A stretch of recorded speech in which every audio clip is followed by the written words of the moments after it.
Good morning class. बच्चों आज हम पढ़ेंगे समास। ठीक है, समास क्या होता है? समास दो शब्दों के मेल से बनने वाले शब्द को समास कहते हैं। दो शब्दों के मेल से बनने वाले शब्द को समास कहते हैं। जैसे राज पुत्र, तो ये दो शब्दों से बन गया राज प्लस पुत्र। तो दो शब्दों के मेल से बनने वाले शब्द को समास कहते हैं। क्लियर?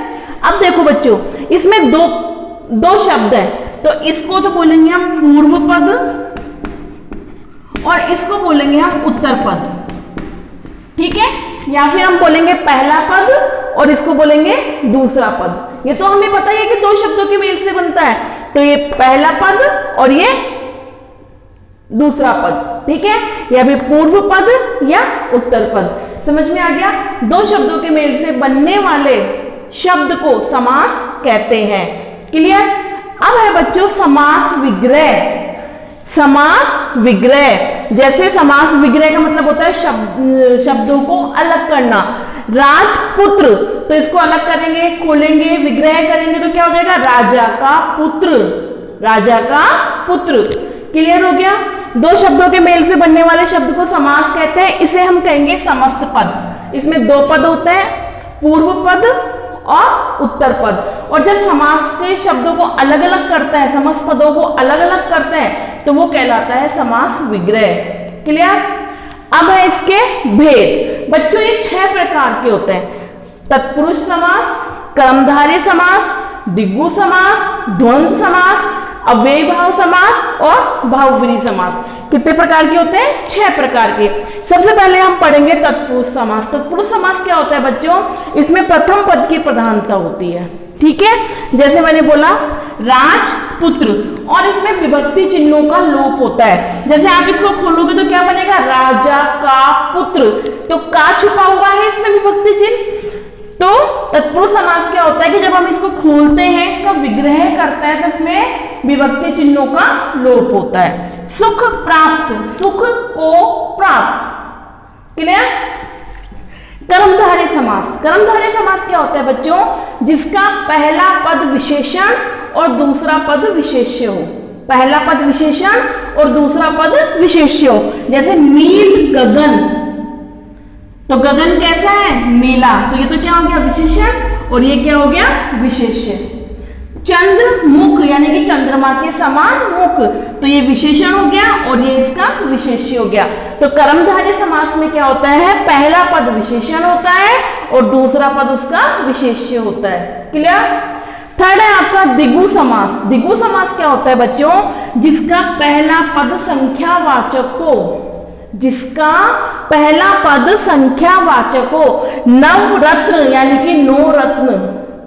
पंचतंत्र, 5 तंत्र। चारपाई, 4 पाई, है ना? लेकिन अगर आप बोलोगे त्रिनेत्र, तो 3 नेत्रों का समूह। तो जैसे ही हम त्रिनेत्र बोलेंगे, किसकी याद आएगी? शंकर भगवान की। तो बच्चों जिसमें विशेष अर्थ निकलता है वो द्विगु समास नहीं कहलाएगा। ठीक है, वो कहलाएगा बहुव्रीहि समास। तो द्विगु समास में संख्यावाचक होना चाहिए पहला पद, लेकिन उन संख्याओं का समूह होना चाहिए। अभी दशानन बोलूं, 10 सिर वाला तो हो गया, लेकिन क्या 10 सिर का कोई समूह होता है क्या? नहीं। दशानन बोलते हमें किसकी याद आती है? रावण की। ठीक है, तो द्विगु समास में पहला पद संख्यावाचक होना चाहिए, लेकिन उन संख्याओं का समूह होना चाहिए। जैसे चौमासा, 4 मासों का समूह। क्लियर? चारपाई। ठीक है, तो ये हो गया हमारा द्विगु समास।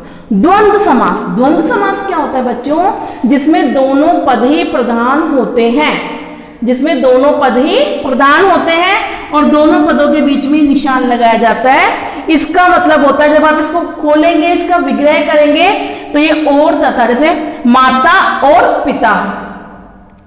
माता तथा पिता। क्लियर? तंत्र और मंत्र। तंत्र तथा मंत्र। तो द्वंद्व समास क्या होता है? जिसमें दोनों पदों की प्रधानता होती है। क्लियर? नेक्स्ट है आपका अव्ययीभाव समास। अव्ययीभाव समास क्या होता है? वे समास जो अव्यय से मिलके बने हैं। प्रति, भर, नित। ठीक है, तो प्रतिदिन, भर पेट। तो वे समास जो अव्यय से मिलके बने हैं उन्हें हम अव्ययी भाव समास कहते हैं। क्लियर? नेक्स्ट है आपका बहुब्रीहि समास। बहुब्रीहि समास में क्या होता है बच्चों, जिसमें कोई पद प्रधान नहीं होता, विशेष अर्थ निकलता है। जिसमें कोई पद प्रधान नहीं होता और विशेष अर्थ निकलता है। जैसे मैंने कहा था आपको नीलकंठ, तो नीलकंठ सुनते ही आपको किसकी याद आई? शिव जी की, शंकर भगवान की, तो विशेष अर्थ निकल गया। दशानन, दशानन सुनते ही किसकी याद आई? रावण की, यानी कि विशेष अर्थ निकल गया आपका। तो बहुब्रीहि समास क्या होता है? जिसमें कोई पद प्रधान नहीं होता, विशेष अर्थ निकलता है। समझ में आ गया आपको समास? एक बार दोबारा देख लो। समास क्या होता है? दो शब्दों के योग से बनने वाले शब्द को समास कहते हैं।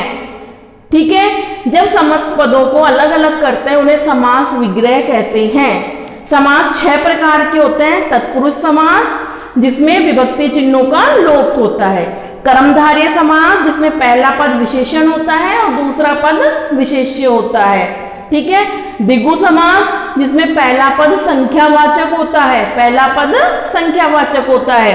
द्वंद्व समास, जिसमें दोनों पद प्रधान होते हैं। अव्ययी भाव समास, जिसका वे समास जो अव्यय से मिलके बने होते हैं। और बहुब्रीहि समास, जिनका विशेष अर्थ निकलता है, कोई भी पद प्रधान नहीं होता।